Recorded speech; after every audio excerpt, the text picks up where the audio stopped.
Operation Domination is underway. The ultimate game plan to dominate your NFL experience. With your hosts, Dan you gotta be confident about your Achilles when you Chase show up. Thornton, Yeah, I mean, I got it. Chris Tired of Dowhouse, hearing about Mr. Pointless in fantasy this season. and Adam LaRue. Don't hope to win. Be great and dominate. Let's get into the running backs a little bit, the winners and losers here. This is where it gets really interesting, especially with the class that we have. It's absolutely insane. Adam, I'm gonna go with you with this one since you were like poo-pooing that the combine has anything to do with quarterbacks. It does, Dan. It just doesn't change anything that he's graded. It doesn't change, darn it. It doesn't change. But no, Adam, seriously. So when you looked at this draft class, this combine, who are the biggest standouts to you as far as the running back class goes? Yeah, for me, it's Damien Martinez and Devin Neal. Damien Martinez is someone who we've talked about as a guy who I think he's a fantastic runner. It's just, I don't think that there's a whole lot that he can do on the receiving end. So for that to be the case, I need to be really confident in what you are as a runner. And look, it wasn't a great showing in any particular drill, but just by being above average in pretty much everything, right? A 4.51 is 80th percentile in 40 times for the running back position over the last 30 years. His vertical was solid. It was 70th percentile and for the position. Broad jump was actually great. It was 90th percentile for the position. So these were enough things that were going his way, especially that broad jump. He's getting, started really quick. And for bigger backs, I think that's almost more important than anything else. On the whole, it just made me feel really confident that he had his running style can translate to the next level. So I feel really good about him. And then Devin Neal was similar. It wasn't that any one drill was great. The 4.58 for some might be actually a turnoff. I could see that. But for me, I'm really excited about the vertical, the broad jump, and that the size actually came in pretty solid. He's someone that I was worried if you get into the low 200s can be a little concerning, but at 213 and to still have some really good burst off the line out of the backfield is really exciting to me. So these are guys who, again, in the 40 and the flashy stuff, maybe not that great, but their overall athleticism bars out like pretty well. They both have really solid relative athletic scores, for example. So I'm really excited for both of them. Well, and I'll put this out there too. Devin Neal could be a little bit of a riser in the fact that he's actually on my radar because I was writing him off as Audric Estimate, but you love Audric Estimate, so I expected you to like Devin Neal, especially they did a little bit better than that. I digress. Chris, who is your big winners for this running back class? This stacked running back class. Well, these are two guys that I was not necessarily as high as most of the consensus has been going into the this combine. But Cam Scattebo is a guy who didn't test everything, didn't run the 40, which a lot of people are questioning still, but shows you the athleticism, shows you the vertical, shows you explosiveness that you wanted to see, and just looked like a guy that belonged out there. To me, a guy that I think he's definitely going to kind of solidify his opportunity to be one of the higher running backs drafted in this draft class. And then the other guy that I like a lot was Quentin Jenkins. Jenkins is a guy that I had questions about. Can you be a guy who's a home run threat in the NFL? I saw you get the physical yards. I think you're a bigger back. Adam talked about Martinez, some of the other guys. There's a lot of big backs, guys. I think in this draft, especially the early 1 or 2 down guys. So I was thinking this guy is the guy I kind of questions for. He has to fall in the right role, but I think he has enough athleticism to be out there, be a guy who can get you some big plays as well. So Jenkins isn't a guy necessarily, still is not as high as everybody else is, but definitely moved up my board with his combine performance. Well, I know you're not as high as I am on him because he's my number 3 running back now in this class, because the only question I had about Jenkins is what was your long speed going to be? I love the power, the physicality. I think he'd be a better receiver than people give him credit for. He can do all 3 downs, and he's not a bad, he needs to work on his technique, but he's a willing blocker, and he has the physicality to be able to do it on top of it. I was already going back and forth where with people where I said Judkins is better than Travion Henderson. I think the fact that he ran the 4.48 just gave me even more confidence on that. So I agree with that. Also, I'm going to throw this in there because I agree with you too. Cam Scattebo, definitely a big winner for me. Even though he didn't run the 40, and hopefully he'll do that for the pro day because he was dealing with, some sort of hamstring soreness. Is why I didn't run the 40. He was elite in his vertical and broad jumps, which measures your explosion coming on the line. And that's the big thing we came scat about. How good of an athlete are you? Truly, I think that proves no, this guy's going to be legit exploding through the line of scrimmage. He's legit slippery, legit going to be getting missed tackles like he did in college. He projects out to be that way. And I think it was as big that he came in, at 219? Yeah, 5'9", 219. There were rumors about Scattebo being 5'7" out there coming into the combine. So he puts that to bed. 5'9", 219. Yeah, it was like little Chase out there running around, basically what they were trying to say Cam Scattebo was. Hey, I'd be looking up at 5'7". So So at that size with those explosive jumps, and we'll get to see what his pro day gets to be, I think it confirms for me what I thought about Cam Scattebo, and that he is my RB4 actually as of this moment for that. So what I will say this, one guy I want to mention where he didn't move up in my board, but he definitely confirmed that he deserves to be the RB2 overall was Omarion Hampton. And I know this is about risers and fallers, and maybe Hampton wasn't the big riser because he didn't have as far to go because most people talked about him as RB2, RB3, but it was impressive enough where, can I say he rose my comps, where I had him comped initially to Josh Jacobs, and now because of his combine athletic profile that he put out there along with the tape, I now feel like I can comp him to more of a Jonathan Taylor. I mean, Josh Jacobs is a great fantasy running back, right? We're talking about a top 12 guy, but Jonathan Taylor is somebody who can be an RB1 overall. And now I'm looking at Omarion Hampton in that lens with what he was able to put out there along with the grade A tape that I had. So Hampton was a riser for me in that standpoint of just how I view his overall upside. And I think a lot of us are going to have. And go ahead, Chris. I was going to say to that point real quick, there's also a lot of talk about that he could be the first running back off the board this draft. A lot of guys have him as the top running back on their boards. Well, he helped himself. I think it's fine. I had Hampton as one of my risers too. And again, rising for me in terms of fantasy and where I'm willing to take a guy, he was already possibly the best power back in this whole draft here, power back. But then he came out and he ran a 4.46 and he showed that, hey, maybe I'm not just thunder, I'm a little bit of lightning too. And he came out and he ran in the drills and he showed people what he can do, and he got measurables, and he came out and performed. And I think that, some of these guys, sometimes when these top guys skip the combine, okay, yeah, they're the top guys for a reason, and we know, but sometimes these guys who aren't necessarily the first overall or whatever, and Omarion Hampton, yeah, he was going to be one of the top running backs in this class anyway, but he came out and he did the drills and he performed well, and he might have helped his stock elsewhere where, they don't have that comp for Ashton Jonty right now because he didn't participate in the drills. So I liked what Hampton put on tape. I liked what he did there this weekend. So yeah, I had him as one of my risers too, because he participated. I think you can certainly put him in the conversation. I still think it's a little crazy to take Ashton Jonty out just because he didn't test, and I still think he's the best running back in this class. But I think the conversation between him and Hampton is good. And the other riser I have is Tootin, but I don't want to steal Adam's thunder because I know that's somebody Adam also had as a riser, along with whoever else was your riser for this one. I had Martinez and Neal. We went through me for running back already. Oh, I'm sorry. I had Tootin though.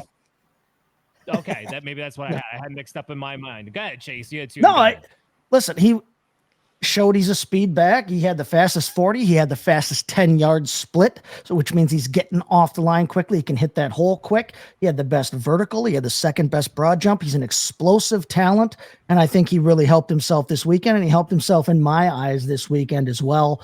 I agree. Judkins, kind of like Hampton, another guy who we thought was maybe just thunder, showed he had a little bit of lightning too, running that 4.48. He had the second fastest 10-yard split, showed that he can be explosive. He had the best broad jump. He caught the ball well. I agree with what you said earlier. He caught the ball well. He showed that he's not necessarily just going to be a first and second down back. He should be able to run the ball on all 3 downs. He should be able to stay in there. So I thought he rose as well. And yeah, I liked what Hampton, Judkins, and Tootin did this weekend. Tootin's going to be a star. Woo! Mark my words. That's why I didn't move my board, because he's already high on my board.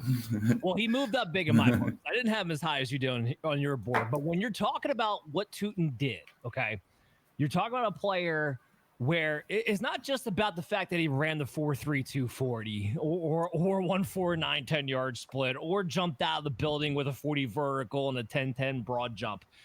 Is the fact that you're talking about a player who is going to be likely, as far as mock drafts are concerned, going day 3. And now I'm looking at him like, you have a player profiler type of a Jamal Charles or a CJ Spiller. Right. Like, that's your Gibbs. athletic profile now on top of it.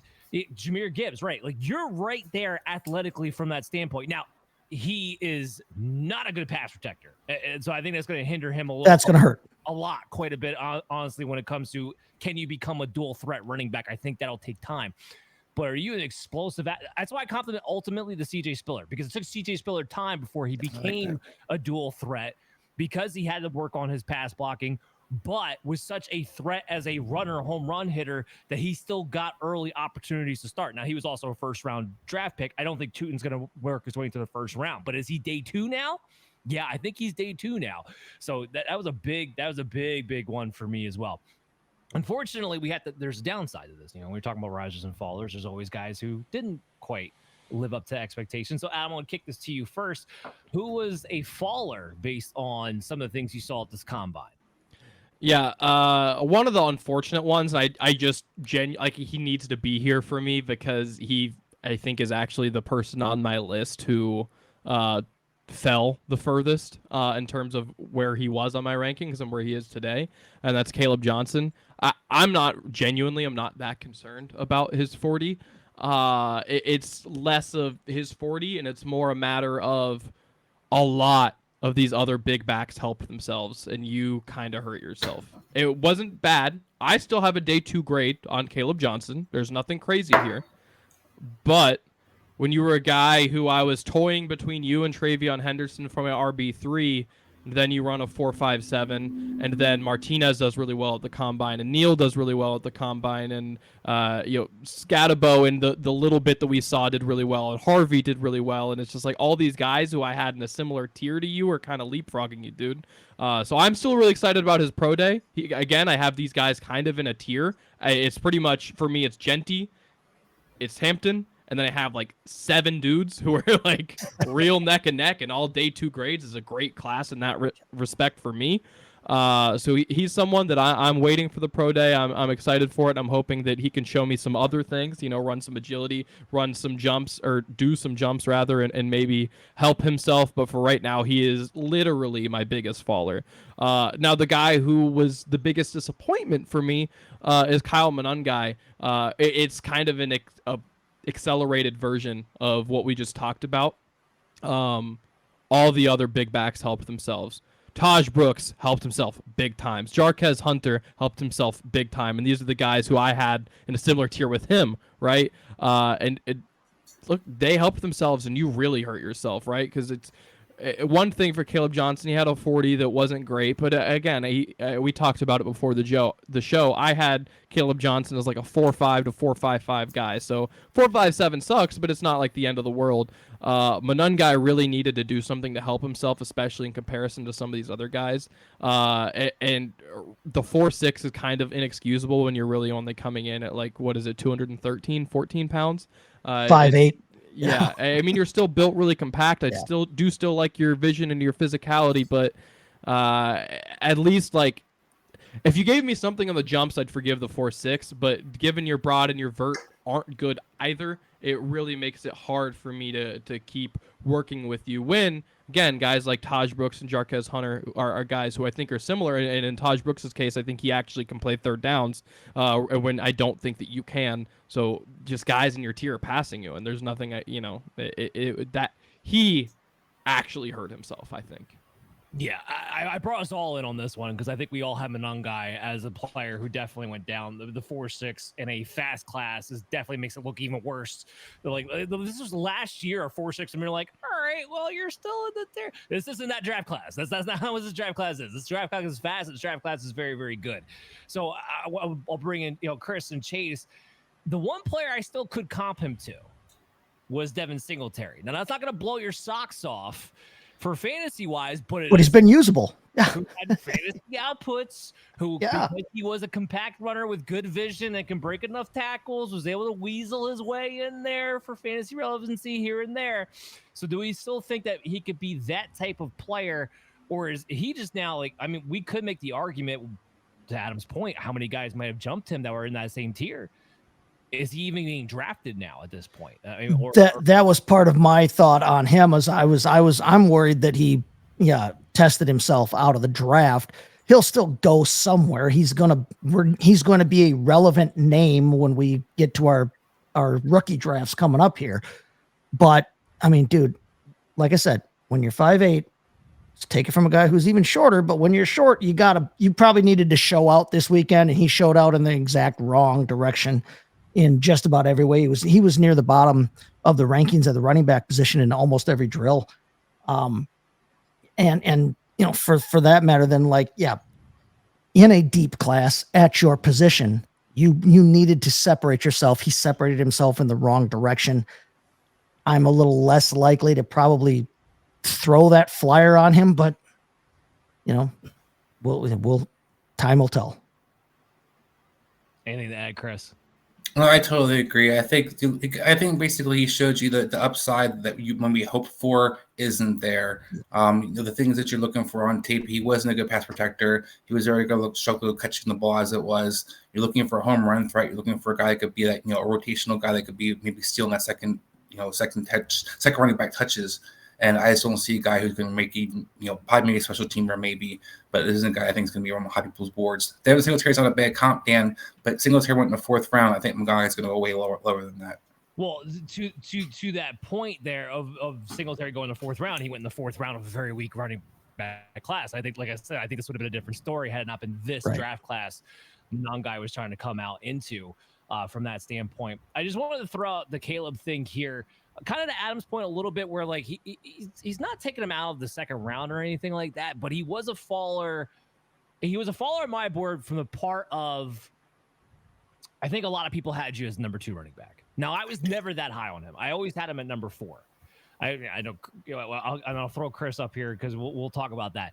I always had him at number 4. Now I did move him down. I have him down at 6. I have Genty, Hampton, Judkins, Scattebo, and Henderson, who I'd rather have the explosive profile of Henderson. And then Caleb Johnson comes in for me at number 6 now as a result to that. Still somebody I really like. Still somebody I think it has upside. Still somebody who's going to get drafted day 2 and therefore have the capital where he should be going in at least the 2nd round of your rookie dynasty drafts, I believe. But he also confirmed what I had already thought, which is why I wasn't as high on in the first place, that he doesn't have a 2nd gear. When he gets into that 3rd level, his gear in the 2nd level is the same it is in the 3rd level. And when he played against tougher competition, you saw him consistently get hawked down. Now, he's just not going to be that type of runner. But I do think with his profile, Chris, and this is the other thing I kind of worried about him to some degree, I think there's a chance he gets pigeonholed depending upon what team he winds up with, even though I do think he has decent hands coming out of the backfield. But could it be a Najee Harris version? I think we could be looking at something similar. Look, I can't disagree with you because we know how the league is. No, look, I can't disagree with that, Damien. We know how the league is now. Guys love to pigeonhole guys. But to me, he reminds me of Nick Chubb, who ran a 4.52, a guy who, wasn't necessarily utilized in the passing game, but still is very effective in fantasy football when he was healthy. Also, guys that kind of ran similar 40s. Aaron Jones ran a 4.56. Mark Ingram ran a 4.61. So he's a guy who's a bigger back, a guy with good feet. What I'm worried about, Dan, is I love the shiny toys too. I love the fast running backs. We talked about that. But I also love guys who have good vision and know how to play running back. Chase talked about that before about football players. To me, when you have good vision and you know how to play running back, I don't care as long as you don't have ridiculously low 40. A 4.57 wasn't something necessarily necessarily write home about. I definitely understand people had Hampton higher, or certain guys they feel more reaffirmed of what they liked. But for me, Caleb Johnson was what he was going in, still is what he is coming out. No, it's fair enough. The player I actually comped to is Brian Robinson, which basically you're a RB2 for fantasy football purposes, but maybe don't have that RB1 type of ceiling. Let's get to Chase though. Chase, who are your big fallers here for this class? Yeah, we've hit on them. Caleb and Kyle here. I mean, Johnson, one of the more disappointing things about Johnson for me too was, I mean, he had the worst 10-yard split of anybody too. So it's not, I mean, if you're not going to be long speed, but you can be quick, great. Then we can maybe make that trade-off. But when you said Najee Harris guy, you read my mind, dude. I was like, oh, here, is this going to be one of those kind of situations where, honestly, from a fantasy standpoint, if he falls in the right position, if he goes to the right team, not unusable for fantasy purposes, but just not necessarily the star back that we all would love to be getting when we draft our guys. Sure, absolutely. Chris, did I get to your I'm sorry, I forget. Did I get to your down guys? I'm on guy. Was okay. I'm with everybody else. We get to date everybody up here. I'm with you guys. I'm just going to throw one more name out there real quick because this guy disappointed me. Ollie Gordon, somebody who is getting a lot of hype coming into this thing, runs the 4.61 40. He has more of a player profiler type now to Gus Edwards. And Gus Edwards was very lucky that he was ever even fantasy relevant to begin with if he didn't fall in Baltimore. So I just wanted to throw that guy out there. Hey there, I want to thank you for watching Operation Domination today. And if you're enjoying the show, there are some ways you can help support us. You can go to podchaser.com/Operation Domination and leave us a 5-star review. And you can do this on any podcast platform or on our YouTube page when you go to @FF Advice Network. This completely helps out the show be able to grow, and also leave us comments to let us know how we can curtail the show to you, because you are the most important member of the show. So again, go to podchaser.com/Operation Domination to leave a 5-star review and leave a comment wherever you listen or watch the show, and we'll help better serve you.